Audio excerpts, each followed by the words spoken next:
I am reading out of the New Living Translation. We will be reading Exodus chapter 2 through chapter 3, verse 22, and Matthew chapter 17, verses 10 through 27, Psalm 22, verses 1 through 18, and Proverbs chapter 5, verses 7 through 14. Many years later, when Moses had grown up, he went out to visit his people, the Israelites, and he saw how hard they were forced to work. During his visit, he saw an Egyptian beating one of the Hebrew slaves. After looking around to make sure no one was watching, Moses killed the Egyptian and buried him in the sand. The next day, as Moses was out visiting his people again, he saw two Hebrew men fighting. "What are you doing, hitting your neighbor like that?" Moses said to the one in the wrong. "Who do you think you are?" the man replied. "Who appointed you to be our prince and judge? Do you plan to kill me as you killed the Egyptian yesterday?" Moses was badly frightened because he realized that everyone knew what he had done. And sure enough, when Pharaoh heard about it, he gave orders to have Moses arrested and killed. But Moses fled from Pharaoh and escaped to the land of Midian. When Moses arrived in Midian, he sat down beside a well. Now it happened that the priest of Midian had 7 daughters who came regularly to this well to draw water and to fill troughs for their father's flocks. But other shepherds would often come and chase the girls and their flocks away. This time, however, Moses came to their aid, rescuing the girls from the shepherds. Then he helped them draw water for their flocks. When the girls returned to Reuel, their father, he asked, "How did you get the flocks watered so quickly today?" "An Egyptian rescued us from the shepherds," they told him, "and then he drew water for us and watered our flocks." "Well, where is he then?" their father asked. "Did you just leave him there? Go and invite him home for a meal." Moses was happy to accept the invitation, and he settled down to live with them. In time, Reuel gave Moses one of his daughters, Zipporah, to be his wife. Later they had a baby boy, and Moses named him Gershom, for he said, "I have been a stranger in a foreign land." Years passed, and the king of Egypt died, but the Israelites still groaned beneath their burden of slavery. They cried out for help, and their pleas for deliverance rose up to God.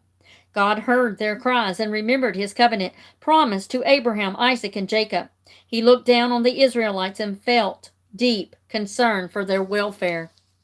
One day Moses was tending the flock of his father-in-law Jethro, the priest of Midian, and he went deep into the wilderness near Sinai, the mountain of God.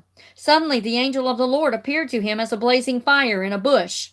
Moses was amazed because the bush was engulfed in flames, but it didn't burn up.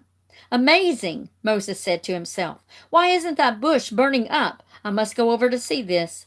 When the Lord saw that he had caught Moses' attention, God called to him from the bush, "Moses, Moses." "Here I am," Moses replied. "Do not come any closer," God told him. "Take off your sandals, for you are standing on holy ground."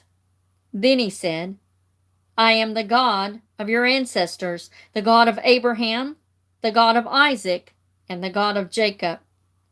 When Moses heard this, he hid his face in his hands because he was afraid to look at God.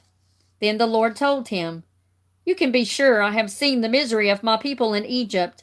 I have heard their cries for deliverance from their harsh slave drivers. Yes, I am aware of their suffering. So I have come to rescue them from the Egyptians and lead them out of Egypt into their own good and spacious land. It is a land flowing with milk and honey, the land where the Canaanites, Hittites, Amorites, Perizzites, Hivites, and Jebusites live. The cries of the people of Israel have reached me, and I have seen how the Egyptians have oppressed them with heavy tasks. Now go, for I am sending you to Pharaoh. You will lead my people, the Israelites, out of Egypt." "But who am I to appear before Pharaoh?" Moses asked God. "How can you expect me to lead the Israelites out of Egypt?" Then God told him, "I will be with you, and this will serve as proof that I have sent you. When you have brought the Israelites out of Egypt, you will return here to worship God at this very mountain." But Moses protested. If I go to the people of Israel and tell them, the God of your ancestors has sent me to you, they won't believe me. They will ask, which God are you talking about? What is his name? Then what shall I tell them? God replied, I am the one who always is. Just tell them, I am has sent me to you. God also said, tell them the Lord, the God of your ancestors, the God of Abraham, the God of Isaac, and the God of Jacob, has sent me to you. This will be my name forever. It has always been my name, and it will be used throughout all generations. Now go and call together all the leaders of Israel. Tell them, the Lord, the God of your ancestors, the God of Abraham, Isaac, and Jacob, appeared to me in a burning bush. He said, you can be sure that I am watching over you and have seen what is happening to you in Egypt.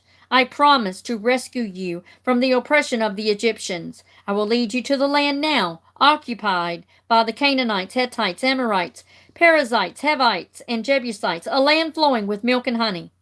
The leaders of the people of Israel will accept your message. Then all of you must go straight to the king of Egypt and tell him, the Lord, the God of the Hebrews, has met with us.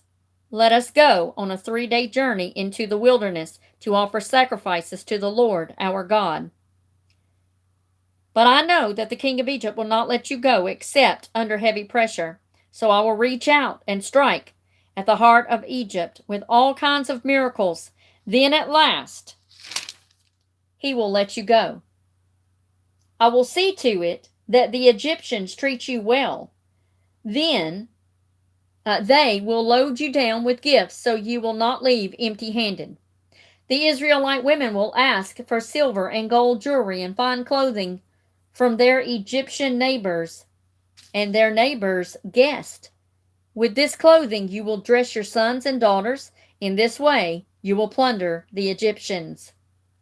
Matthew chapter 17, verses 10 through 27. His, Jesus' disciples asked, what do the teachers of religious law insist that Elijah must return before? Why do the teachers of religious law insist that Elijah must return before the Messiah comes? Jesus replied, Elijah is indeed coming first to set everything in order, but I tell you, he has already come. But he wasn't recognized, and he was badly mistreated. And soon the Son of Man will also suffer at their hands. Then the disciples realized he had been speaking of John the Baptist. When they arrived at the foot of the mountain, a huge crowd was waiting for them. A man came and knelt before Jesus and said, Lord, have mercy on my son, because he has seizures and suffers terribly. He often falls into the fire or into the water.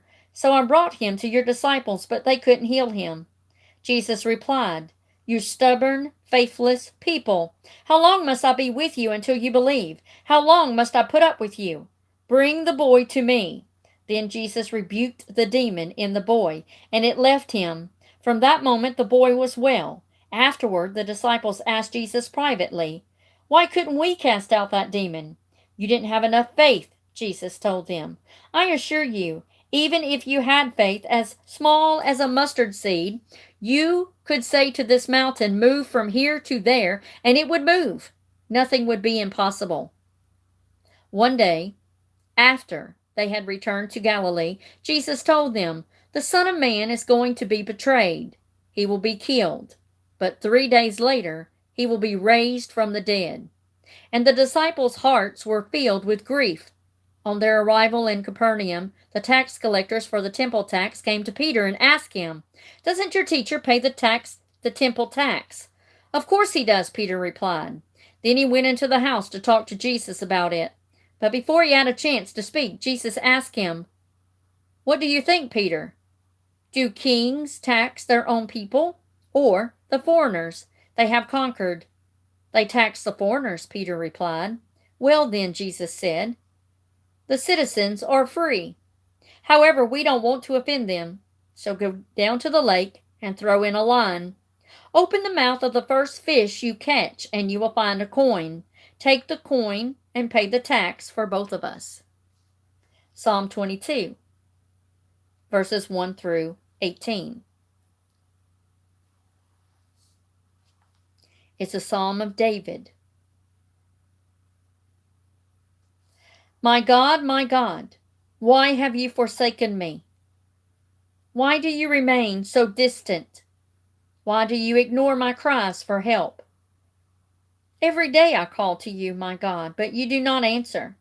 Every night you hear my voice, but I find no relief. Yet you are holy. The praises of Israel surround your throne. Our ancestors trusted in you, and you rescued them. You heard their cries for help and saved them. They put their trust in you and were never disappointed. But I am a worm and not a man. I am scorned and despised by all. Everyone who sees me mocks me. They sneer and shake their heads, saying, "Is this the one who relies on the Lord? Then let the Lord save him. If the Lord loves him so much, let the Lord rescue him."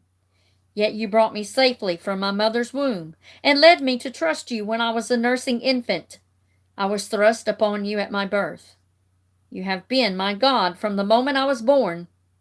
Do not stay so far from me, for trouble is near, and no one else can help me. My enemies surround me like a herd of bulls. Fierce bulls of Bashan have hemmed me in, like roaring lions attacking their prey. They come at me with open mouths.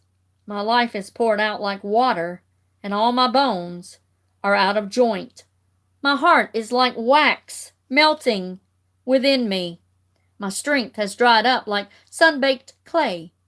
My tongue sticks to the roof of my mouth. You have laid me in the dust and left me for dead. My enemies surround me like a pack of dogs. An evil gang closes in on me.